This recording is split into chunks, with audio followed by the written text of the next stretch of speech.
An angel visited him while he was in the coma, and I'll never forget the day he opened his eyes, and I had been anticipating, oh honey, I love you, and I missed you so much, but he opened his eyes and he just looked straight at me and said, I know why I survived the accident. It was not a mistake, and I know what I'm supposed to do. I had the opportunity, I'd been blessed with something I could do in my life that would help other people. We want to go the full circle. Whatever the amputee needs, we're there for them. We want to fit amputees not just with a prosthetic, we want to fit them with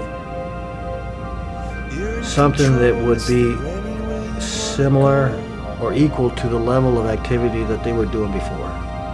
You're in control, is there anything you want to know? And that's when Miracle Limbs, Courage in Motion was born.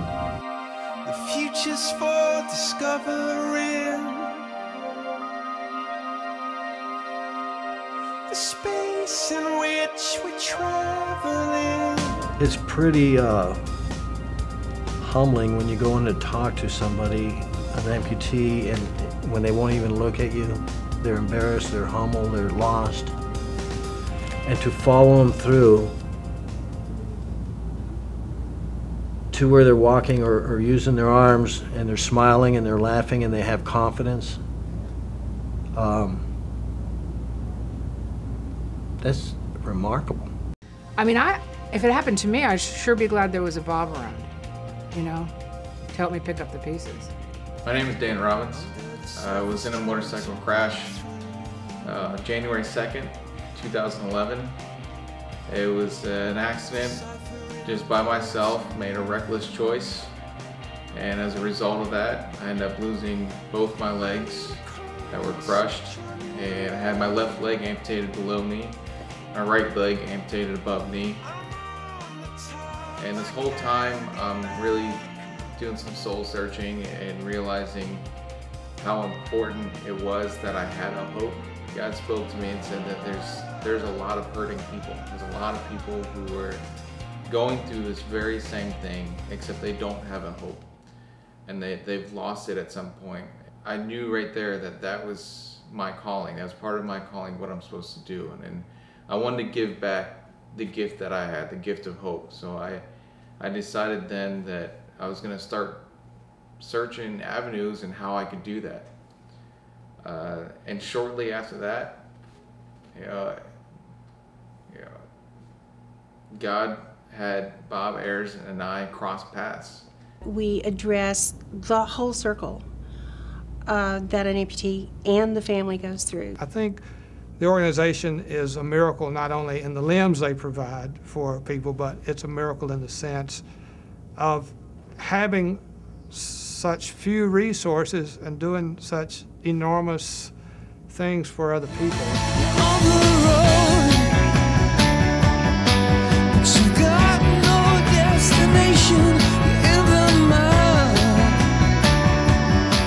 In the maze of her imagination, your love is down. Through Diana and Bob's personal connection with men and women who have been, by and large, forgotten. There is not a well-worn path.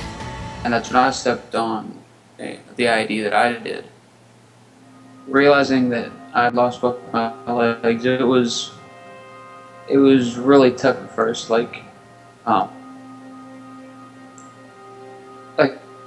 was heavily medicated, so I was trying to sleep as much as I could, because when I was awake, you know, I would just lay there and think about it. And it wasn't a pleasant time. I didn't have too many pleasant thoughts.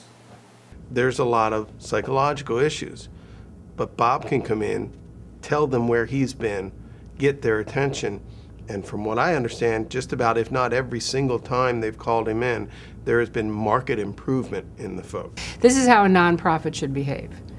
Leveraging every dime, getting folks to volunteer. There was a whole committee of people to put on this bike ride, and I thought, oh right, sure. After we got through the strategic planning process, Then they were going to put on this enormous bike ride. Bob was saying, "Oh yeah, we could do it. We could go up and down the whole coast to Florida." And I said, Bob, let's think about this. Baby steps. Well, their idea of a baby step was to do a very significant bike ride in Collier County.